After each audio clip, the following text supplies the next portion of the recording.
Pagi hari ini saya akan berbagi, sharing dengan saudara sebuah pengajaran firman Allah yang pagi ini saya berikan judul hal yang harus kita ingat. Mari langsung saja kita baca ayatnya saudara ya. Dalam Yesaya pasal 43 di ayat 18 dan ayat 19 saudara ya. Yesaya 43 ayat 18 dan ayat 19. Saya akan baca di ayat yang ke-18.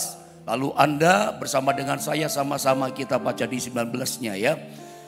Yesaya 43 ayat 18 saya baca begini kata firman Allah. Firman-Nya, janganlah ingat-ingat hal-hal yang dahulu. Dan janganlah perhatikan hal-hal yang dari zaman purbakala. Mari di ayat yang ke-19 sama-sama kita membacanya 1, 2, dan 3. Lihat, aku hendak membuat segala sesuatu yang baru yang sekarang sudah tumbuh. Belumkah kamu mengetahuinya? Ya, aku hendak membuat jalan di padang gurun dan sungai-sungai di padang belantara. Mari saya akan mencoba menjelaskan langsung pada saudara. Lihat next khusus di ayat 18 dulu kita perhatikan. Lihat kalimat awal dikatakan firman-Nya. Dikatakan janganlah ingat-ingat hal-hal yang dahulu. Terus selanjutnya dan janganlah, ada janganlah dua kali. Ini kata verboden, kata larangan saudara ya. Janganlah perhatikan hal-hal yang dari zaman purbakala. Saya ingin Anda perhatikan kalimat Allah, kalimat firman Allah katakan firman-Nya. Ada peringatan, janganlah berarti nggak boleh. Ini kata larangan buat setiap kita. Tidak boleh, stop kata verboden. Jangan lanjut, berhenti kata Tuhan. Apa yang Tuhan katakan stop? Apa yang Tuhan kita harus bertobat berhenti, tidak boleh kita lakukan. Alkitab katakan janganlah ingat-ingat hal-hal yang dahulu. Apa sih hal-hal yang dulu yang kita nggak boleh ingat? Ada banyak saudara ya. Kita nggak boleh mengingat-ingat hal yang dahulu. Misalnya kegagalan kita. Mungkin kita kerja pernah gagal. Anda pernah mengalami kejatuhan dalam hidup, itu mungkin jatuh dalam dosa, kenajisan yang sangat memalukan. Memang betul saya setuju itu pelajaran besar berharga buat setiap kita. Tapi Tuhan katakan apa? Janganlah ingat-ingat hal-hal yang dahulu, yang sudah lewat, yang sudah jauh di belakang kita. Bahkan dilengkapi dengan kalimat dan janganlah perhatikan. Diperhatikan terus tidak boleh. Hal-hal yang dari zaman purbakala yang sudah lampau di belakang kita. Apa yang kita tidak boleh ingat? Hal-hal yang dahulu, yang sudah lampau, yang sudah sangat purbakala di belakang jauh kita di sana. Kegagalan kita itu mungkin, kejatuhan kita dalam dosa, kelemahan kita, kekurangan-kekurangan kita. Jangan diingat-ingat di masa sekarang, di hari ini, di detik ini. Itu kadangkala saudara ya, itu seperti membuka luka yang lama. Kalau Anda ingat sama dosa yang lama, ya kejatuhan perjinan yang lama, khawatirnya boroknya tumbuh lagi. Yang sudah lewat bisa kambuh lagi itu penyakit. Termasuk saya mau ingatkan apa? Kegagalan dalam kerjaan. Itu kalau diingat sekarang membuat Anda tidak berani melangkah. Anda mulai berpikir jangan-jangan kalau saya melangkah kerja lagi nanti jatuh lagi, nanti gagal lagi, nanti bangkrut lagi. Makanya di ayat 19 suruh lihat ke depan. Tidak boleh lihat ke belakang. Segala kegagalan, kejatuhan, kelemahan, kekurangan termasuk saya boleh ingatkan plus segala keberhasilan kita di masa lampau purbakala. Kesuksesan-kesuksesan yang pernah kita raih. Ya, omset-omset yang luar biasa yang pernah kita alami, luar biasa. Tetapi itu dulu purbakala. Itu sudah jauh sekali di belakang kita. Tuhan ingatkan kita pagi ini dengan kata firman-Nya, janganlah ingat-ingat hal-hal yang zaman purbakala, janganlah ingat hal-hal yang dahulu, termasuk kesuksesan. Tetapi kenyataannya sekarang udah gak ada suksesnya. Dulu mungkin Anda berhasil luar biasa, tapi sekarang sudah jatuh. Nah, yang model dulu seperti itu jangan diingat sekarang. Saya suka kasih nasihat, jangan hidup dengan bawa matahari yang dulu. Semangat yang dulu. Kadang ada pelayan Tuhan berkata, dulu saya dipakai Tuhan Pak. Saya Pak dulu hidup dalam doa luar biasa. Dulu saya diurapi Tuhan. Dulu saya banyak menyelamatkan jiwa. Ingat yang Tuhan tanya, bagaimana kamu sekarang? Dulu memang kita harus cinta Tuhan. Sekarang pun harus cinta Tuhan. Sampai ke depan kiranya Tuhan mendapati kita, tetap kita cinta Tuhan. Dulu, sekarang, ke depan itu yang penting. Tapi ingat saudara ya, termasuk kesuksesan. Saya pernah berkunjung kepada seseorang. Ada pernah nggak berjumpa atau bertemu dengan seseorang, saben ngomong, tiap kali dia cerita, ngobrol sama kita, selalu yang diobrolin, yang diceritakan itu juga. Dulu saya itu orang kaya loh Cik. Dulu saya orang kaya loh Pak. Dulu saya toko emas. Oh emas saya banyak. Harta saya banyak. Saya simpen di brankas. Deposito saya banyak. Tetapi itu dulu. Saya kadang-kadang ya jujur saja, pendeta kadang ya bosen ya dengar. Tapi ya saya dengerin saja.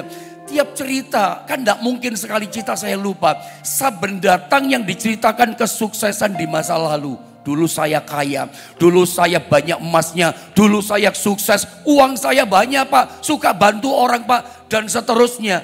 Ada pernah tidak berjumpa dengan orang yang ceritanya itu juga, yang dia ceritakan masa lampaunya. Purbakalanya dia, masa lalunya dia. Saya orang kaya, toko saya besar, saya orang sukses. Istri saya ini, suami saya, anak saya, oh punya macam-macam ini. Tapi itu dulu, sekarang bagaimana? Sudah tidak ada itu. Toko yang besar sudah tidak ada, aset yang besar sudah tidak ada. Sebab dia sudah mengalami kejatuhan. Nah yang model begini, jangan diingat-ingat yang masa lampau itu. Membawa kita jadi lemah. Membuat nanti kita jangan-jangan kecewa sama Tuhan. Termasuk soal pemakaian Tuhan. Jangan dibanggakan yang dulu-dulu. Apa artinya dulu diurapi Tuhan, dulu dipakai Tuhan luar biasa. Sekarang harumnya tidak ada tanpa bekas pemakaian Tuhan. Bahkan tidak ada lagi ngomongnya tentang Tuhan. Hanya cerita yang dulu saja. Hari ini masih dipakai Tuhan enggak? Hari ini masih on fire tidak dengan Tuhan. Hari ini masih ngebot enggak cari Tuhan. Itu yang penting. Jangan cuma yang dulu di belakang dibangga-banggakan, diingat-ingat. Ingat, ada peringatan dari firman Allah buat setiap kita pagi hari ini. Apa peringatan Tuhan? Jangan ingat-ingat yang dahulu dan janganlah perhatikan hal-hal yang dari zaman purbakala. Kegagalan kita, kejatuhan kita, kekurangan kita, kelemahan kita. Termasuk kesuksesan yang dulu pernah terjadi. Keberhasilan tapi dulu. Sekarang tidak ada. Jangan dibanggakan. Nanti ujungnya begini, kalau saya menemukan orang cerita, dulu saya sukses, dulu kaya-kaya. Ujungnya ngomel. Doakan saya Pak Pendeta, ujungnya bersungut-sungut. Kok Tuhan gini sih? Seolah-olah semuanya itu masih ada, tapi dia nggak bisa ambil gitu. Saya banyak menjumpai, bukan sedikit loh ya. Banyak saya menjumpai kasus jemaat Tuhan, gereja Tuhan seperti ini. Dan ujungnya dia jadi tukang ngomel. Ujungnya apa? Dia kehilangan kepercayaan kepada Tuhan. Kenapa? Yang diingat dulu, sekarang kok Tuhan tidak tolong ya? Karena dia hidup dengan masa lalu. Harusnya hiduplah dengan keadaan yang sekarang, dengan matahari yang sekarang, dengan matahari yang dulu dibawa-bawa. Makanya nasihatnya next di ayat yang ke-19. dikatakan begini. Kenapa Tuhan larang kita? Jangan ingat yang dahulu. Jangan ingat yang purbakala. Kegagalan dan segala macam tadi. Sebab Tuhan sedang membuat ini untuk kita, buat kita. Lihat ayat 19. Dikatakan begini. Lihat, kata Tuhan, kita pagi ini disuruh melihat. Melihat apa? Jangan lihat yang di belakang. Purbakala, kegagalan. Lihat ke depan. Lihat apa ke depan? Aku, kata Tuhan, hendak membuat sesuatu yang baru, kata Tuhan, yang sekarang sudah tumbuh. Terus, belumkah kamu mengetahuinya? Terus, ya aku, kata Tuhan, hendak membuat, perhatikan kata ini, jalan di padang gurun dan sungai-sungai di padang belantara. Saya mau, saya ingin. Hal yang kedua di ayat 19 Yesaya 43, Anda bisa menangkap ini dengan baik. Kenapa Tuhan larang kita tidak boleh melihat kegagalan di belakang? Hal-hal yang sudah lewat yang jadi sejarah kita. Memang saya setuju, kita itu nggak bisa tahu apa yang di depan kita. Kita nggak bisa lihat. Kita memang tidak bisa mengerti 1 bulan ke depan peristiwa apa yang kita alami. Betul. Yang kita tahu adalah sejarah yang sudah kita lewati. Yang kita tahu, yang kita ngerti adalah perkara-perkara yang sudah kita alami di belakang. Tetapi 1 hari ke depan, minggu depan, bulan depan, kita nggak bisa lihat, kita nggak tahu. Tapi tetap firman Allah ajar kita. Tuhan berkata kepada kita, lihat ke depan, jangan lihat ke belakang. Kenapa Tuhan suruh kita lihat ke depan? Sebab di depan kita, kata firman Allah, kata Tuhan, Tuhan itu sedang membuat sesuatu yang baru untuk kita. Makanya jangan lihat keburukan yang di belakang. Saya gagal Pak tahun kemarin, jangan diingat-ingat itu. Lihat ke depan, kata Tuhan. Kenapa lihat ke depan? Sebab Tuhan sedang membuat sesuatu yang baru untuk kita. Betul-betul new. Betul-betul fresh. Seperti 1 Korintus 2:9 katakan, yang tak pernah terpikirkan, yang tak pernah kita dengar, yang tak pernah kita lihat, yang tidak pernah timbul di angan-angan hati kita. Itu fresh, itu new. Tuhan sedang buat untuk setiap kita. Makanya Tuhan wanti-wanti buat kita. Kamu jangan lihat terus ke belakang. Kegagalan, kekuranganmu, air matamu, kepahitanmu, kesedihanmu, kebencianmu sama orang. Sekarang kata Tuhan, kamu lihat ke depan. Kenapa? Sebab aku sedang membuat sesuatu yang baru bagi kamu. Yang belum pernah kita lihat. Yang belum pernah kita dengar. Itu sedang Tuhan buat untuk kita. Yang new, yang fresh, betul-betul baru. Bahkan dikatakan apa? Yang sekarang sedang tumbuh. Kita nggak lihat sih, tapi tumbuh itu. Sedang prosper dia. Bukan berarti kalau pagi ini kita nggak bisa lihat Tuhan bekerja. Dia nggak bekerja loh. Ada berdoa, kok nggak ada jawaban. Bukan berarti dia diam dan tidak buat apa-apa. Yang menurut pemahaman kita sepertinya kita nggak lihat dia buat apa-apa. Sebetulnya saya percaya dia sedang bekerja untuk apa-apa dalam hidup kita. Alkitab katakan dia mengerjakan sesuatu yang baru, new buat kita. Dan sekarang kata Tuhan itu sedang tumbuh, sedang prosper loh itu. Bahkan kalimatnya, belumkah kamu mengetahuinya? Ya, ada kata penegasan, aku hendak membuat jalan. Ini menarik kalimatnya. Aku hendak membuat jalan di padang gurun dan sungai-sungai di padang belantara. Mungkin ada di antara kita mengalami yang namanya padang gurun di belakang kita. Atau di depan kita ada padang gurun ini. Padang gurun bicara kesukaran. Padang gurun bicara kehidupan yang tidak menyenangkan. Saya pernah ajarkan justru di padang gurun inilah kita suka menerima namanya kejutan-kejutan yang luar biasa dari Tuhan. Kapan Tuhan membuat laut Teberau terbelah jadi dua? Itu di padang gurun. Mujizat, pertolongan Tuhan. Hal-hal yang baru yang dalam sejarah manusia belum pernah terjadi. Itu justru Tuhan lakukan new, baru. Itu kapan? Di padang gurun, di padang belantara. Yang orang gak alami, dia akan alami kapan? Saat dia berada di padang belantara, padang gurun. Gunung batu memancarkan air jadi mata air. Itu kapan terjadinya? Di padang gurun. Air yang pahit di Mara berubah jadi manis. Itu terjadinya di padang gurun. Hal-hal yang tidak disangka-sangka. Hal-hal yang membuat kita mengalami kejutan-kejutan luar biasa. Tidak kita sangka. Yang baru yang Tuhan beri. Dan itu terjadinya di padang gurun. Alkitab katakan, aku hendak membuat jalan di padang gurun. Saudara, di padang gurun mana ada jalan? Tidak ada. Padang gurun yang kita lihat cuma hamparan padang pasir. Makanya orang kalau berjalan di padang gurun itu berbahaya.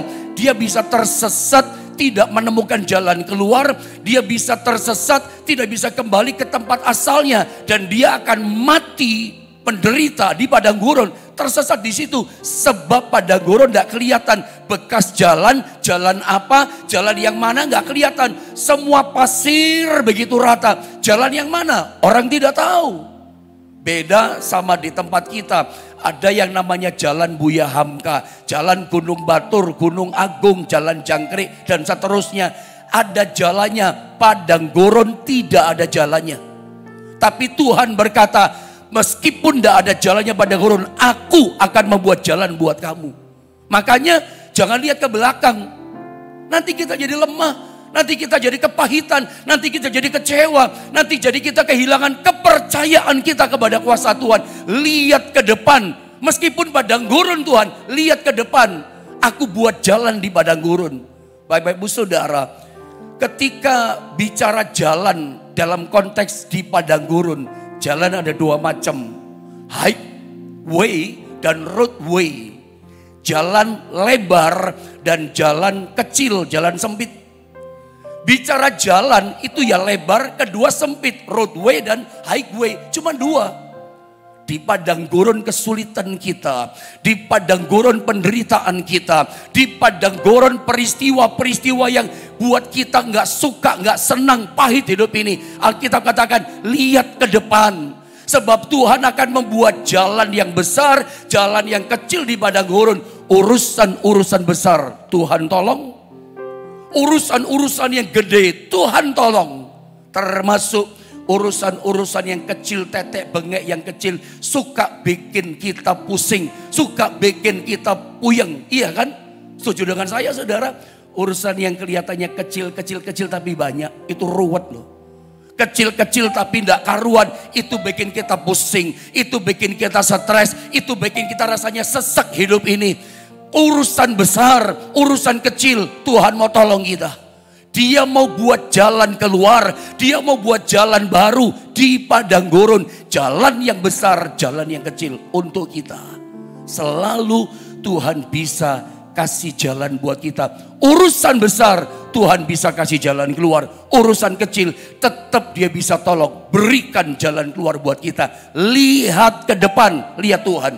Sebab Tuhan buat sesuatu yang baru, itu sedang tumbuh. Jangan terus lihat air matamu di belakang. Jangan cuma sesali kepahitan hidupmu. Lihat ke depan. Bahkan dikatakan padang belantara diubah jadi sungai-sungai. Ini bicara Tuhan membalikkan keadaan kita. Makanya jangan perhatikan yang purbakala. Kalau tahu dulu Anda pernah sukses, pernah hebat, pernah jaya, pernah luar biasa. Sekarang tidak ada. Ya jangan cuma nangis dong. Jangan cuma disesali dong. Jangan cuma cerita kepada orang, dulu saya kaya, dulu saya sukses. Stop, berhenti kata Tuhan. Berhenti dari mentalitas bangga dengan masa lalu. Sekarang gak ada kok. Apa yang dibanggakan? Jadi ayat ini, firman Allah ini, Tuhan ini mengajar yang baik sama kita. Yang purbakala di belakang sono, yang hebat dulu sekarang tidak ada, jangan terus diceritain. Sekarang berceritalah cerita pengharapan iman ke depan. Hari ini padang gurun kita, Tuhan buka jalan yang baru. Bahkan padang gurun diubah jadi sungai-sungai. Mana ada padang belantara, mana ada padang gurun sungai-sungai. Mata air saja susah, apalagi sungai. Sungai itu bermuaranya, bersumbernya dari mata air yang besar. Sampai dia berubah jadi sungai. Kalau sudah mulai ada sungai, wah bunga-bunganya akan banyak. Kurmanya akan ada di situ. Ada sungai, padang gurun loh. Kata Tuhan, ini luar biasa. Diubah menjadi sungai. Sungai, bukan sungai. Bukan cuma sungai satu kata, sungai-sungai. Artinya ada kehidupan. Setiap dia mengalir ke depan, ada kehidupan, ada kehidupan, ada kehidupan. Dan Tuhan ubah itu.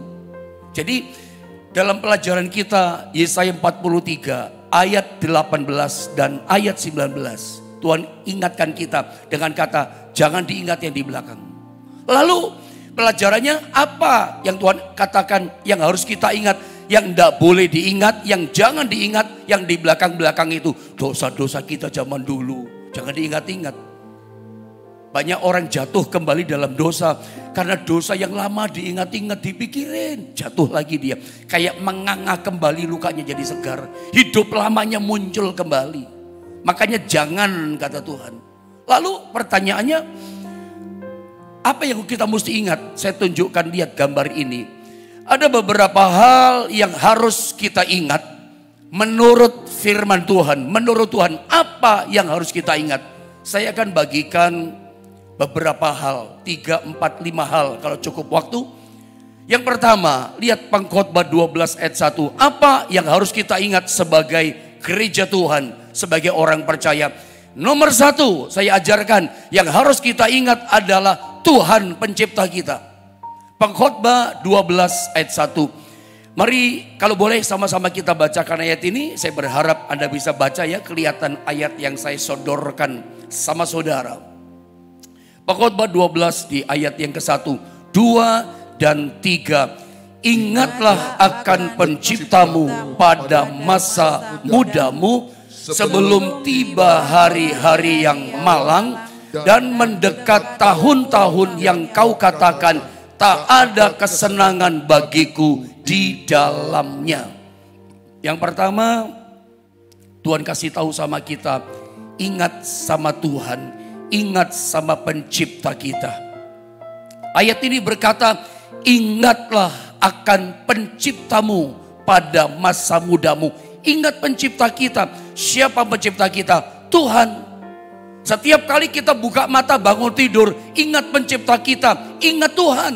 Setiap kerja, ingat Tuhan. Setiap hadapi persoalan, ingat pencipta kita Tuhan. Ada yang cipta kita. Loh, ini poin pertama yang Tuhan ingatkan sama kita. Jangan yang ingat yang di belakang, yang tadi barusan kita belajar.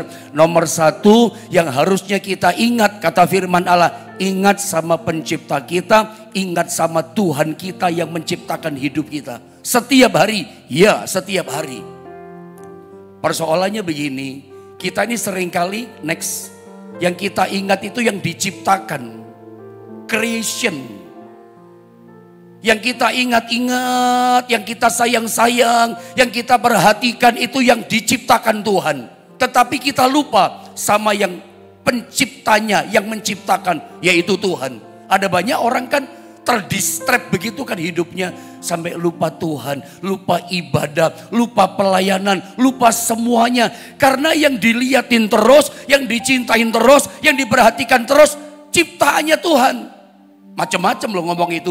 Kadang ada orang hobi suka pelihara bunga anggrek, suka pelihara tumbuh-tumbuhan ini, buah-buahan ini, boleh-boleh saja. Tapi jangan sampai lalu perhatian kita kepada itu, sampai lomba ini, lomba itu, sampai binatang-binatang ini. Tapi semua yang Anda lihat di gambar, dari mulai anjing, ada kan boleh loh, saya nggak larang loh saudara ya. Boleh saja kita cinta sama binatang. Tapi itu kan mengingatkan kita, itu semua ciptaannya. Jangan sampai kita lupa sama penciptanya, ingat terus, perhatian terus sama ciptaannya, lupa sama penciptanya. Ada banyak orang begitu, sampai apa yang kita cintai, yang kita perhatikan jadi berhala buat kita, memisahkan kita dari Tuhan.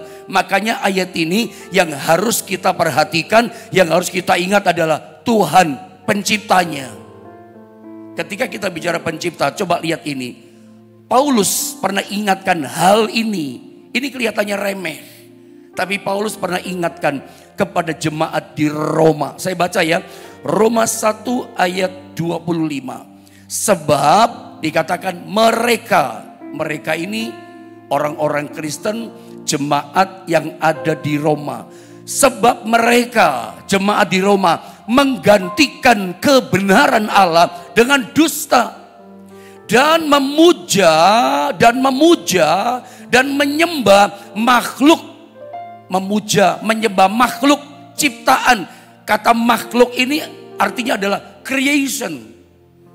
Makhluk yang diciptakan Tuhan dengan melupakan penciptanya, itulah Tuhan yang harus dipuji selama-lamanya. Amin.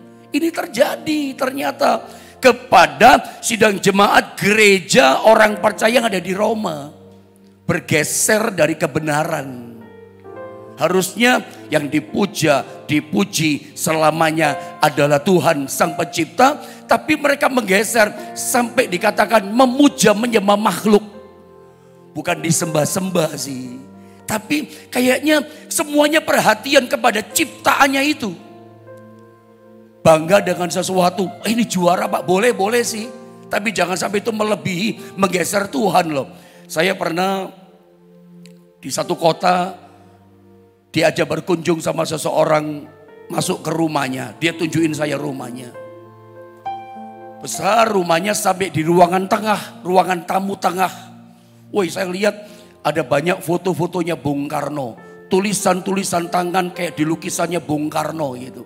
Bahkan ada patungnya Bung Karno. Semua tentang pribadi namanya Bung Karno. Banyak banget di ruangan tamu itu. Nempel di tembok, ada berdiri di lantai. Banyak. Jadi saya tahu, wah ini orang ini, bapak ini bangga betul dengan Bung Karno. Boleh-boleh saja. Bangga dengan jenderal ini, silakan. Bangga dengan orang hebat ini, olahragawan ini. Tapi saya boleh ingatkan lewat firman Allah ini, semuanya itu adalah creation. Diciptakan Tuhan, ciptaan yang mencipta Tuhan. Kalau kita mau bangga, kita puja selamanya, ya harusnya Tuhan. Sampai ada juga di ayat ini, saya mau terangkan. Efesus pasal 2 ayat 8 sampai 9. Sebab karena kasih karunia kamu diselamatkan oleh iman, itu bukan hasil usahamu, tetapi pemberian Allah. Itu bukan hasil pekerjaanmu. Jangan ada orang yang memegahkan diri, karena kita ini, perhatikan, buatan Allah, diciptakan dalam Kristus. Ayat ini lagi-lagi mengingatkan kita tentang pencipta kita Tuhan. Jangan ingat yang dahulu, tapi juga diingatkan, jangan juga yang diingat-ingat itu adalah ciptaannya Tuhan. Sampai lupa sama pencipta, termasuk sama anak kita. Termasuk dengan semua yang kita punya. Jangan sampai membuat kita lalu lupa sama pemberinya, penciptanya. Sampai jadi berhala gitu loh, segalanya melupakan Tuhan. Makanya ayat ini mungkin saya jelaskan ayat yang ke-10 saja. Karena kita ini buatan Allah. Tuhan itu loh begitu bangga sama kita. Saking bangganya sampai dia berkata, karena kita ini buatan Allah. Allah itu mengaku, kamu ini buatanku, kamu ini karyaku loh. Tuhan saja bangga sama kita yang dibuat, diciptakan sama dia. Kita kok tidak bangga sama Tuhan, pencipta kita. Bangganya sama ini. Ini loh pohon, ini loh hebat juara Pak. Ini loh ikan ini Pak, ini burung. Lalu sampai kita melupakan Tuhan segalanya. Sampai jadi berhala semuanya. Harusnya kita bangga Tuhan, bangga sama ciptaannya, bukan pencipta. Ini sekedar untuk masuk, Anda ngerti sih apa yang saya katakan dari bagian ini. Tuhan itu bangga sampai dia berkata, karena kita ini buatan Allah.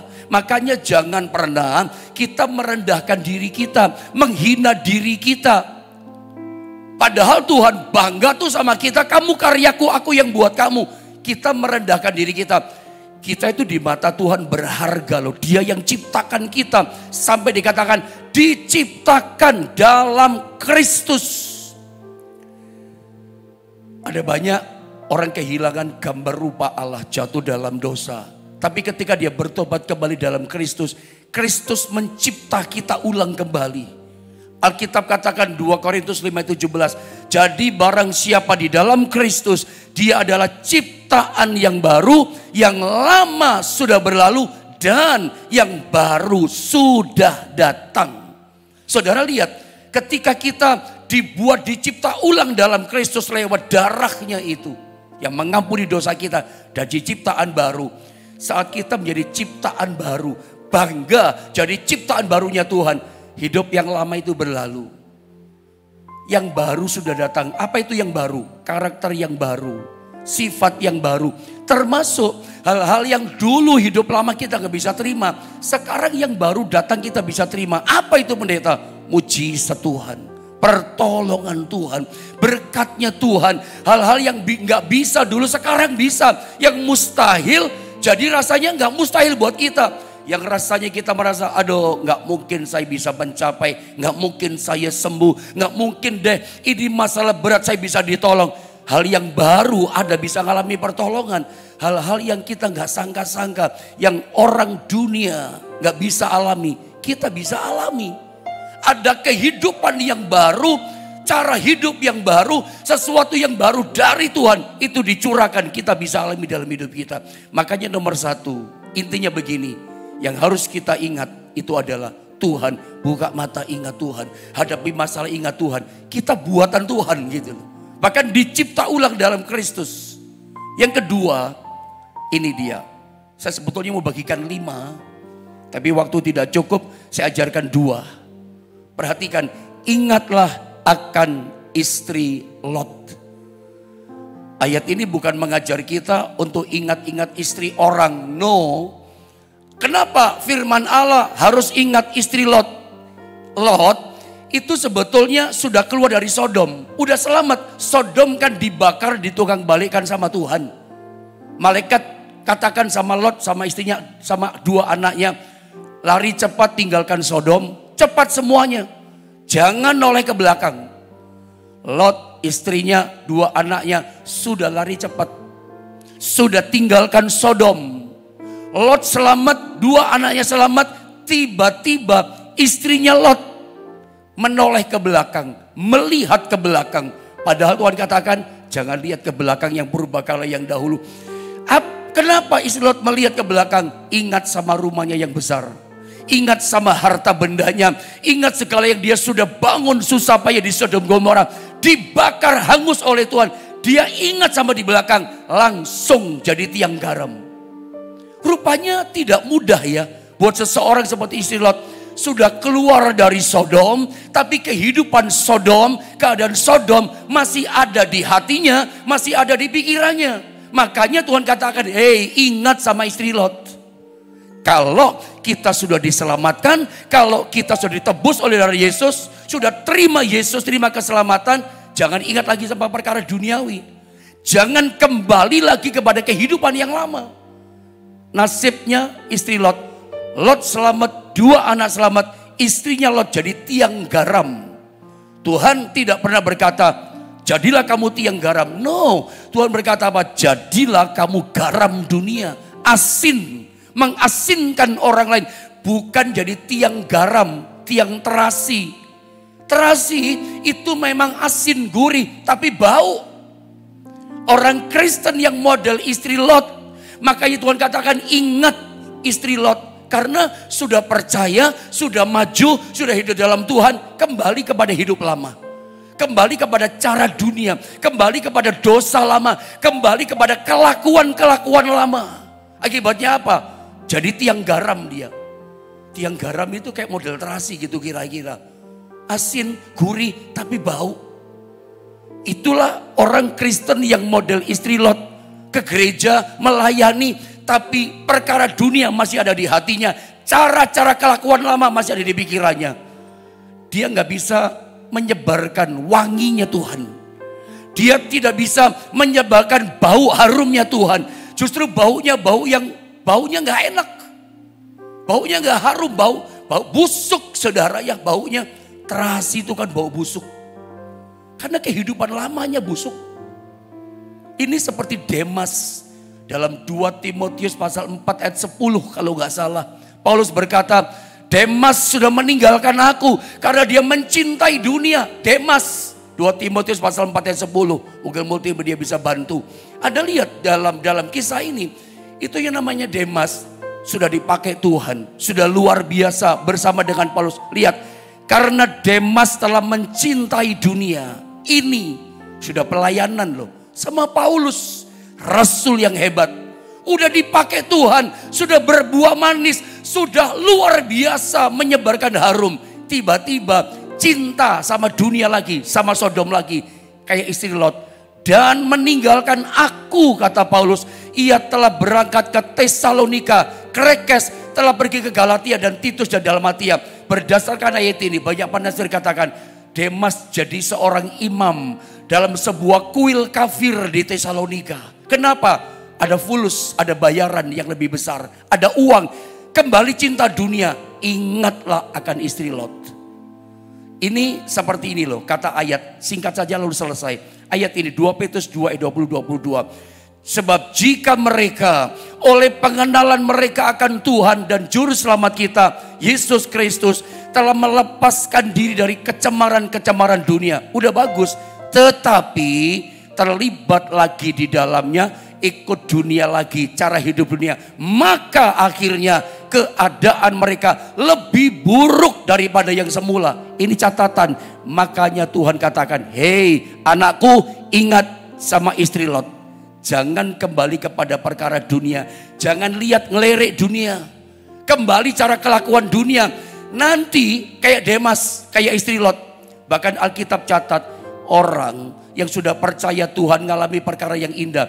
Kalau dia kembali kepada dunia, hidupnya lebih buruk daripada yang semula. Dan itu banyak kita lihat. Saya sambung. Karena itu bagi mereka adalah lebih baik. Sampai begini ya. Jika mereka tidak pernah mengenal jalan kebenaran. Wow. Daripada mengenalnya, tetapi kemudian berbalik dari perintah kudus yang disampaikan kepada mereka. Terus bagi mereka cocok apa yang dikatakan peribahasa yang benar ini. Firman yang berkata, anjing kembali lagi ke muntahnya dan babi yang mandi kembali lagi ke kubangannya. Mengerikan. Ingat istri Lot. Yang pertama, ingat sama Tuhan pencipta kita. Bangun tidur, ingat Tuhan pencipta. Pencipta itu Elohim, dia Tuhan yang besar. Apa sih persoalan saudara? Apa sakit penyakit saudara? Dia pencipta. Kalau bumi dia bisa cipta. Dulu kita dicipta sehat. Sakit pun Anda bisa Tuhan buat sehat kembali. Dia pencipta kita. Yang kedua, ingat istri Lot. Jangan kembali kepada dunia. Nanti keadaan kita lebih buruk. Ini seperti anjing makan muntahnya lagi. Babi masuk dalam lumpur kubangan lagi. Senangnya begitu. Itu seperti Demas, lebih jahat. Makanya gak heran dia, Kristen yang kembali kepada dunianya, jahatnya minta ampun dia. Mulutnya jahat, kelakuannya jahat. Saya berdoa itu tidak terjadi pada setiap kita. Tetap lihat depan. Lihat Tuhan pencipta kita. Cintai dia. Jangan seperti istri Lot. Kalau kehendak Tuhan, saya bagikan besok yang ketiga, keempat dan kelima buat saudara. Mari kita berdoa, kita menyembah Tuhan saudara.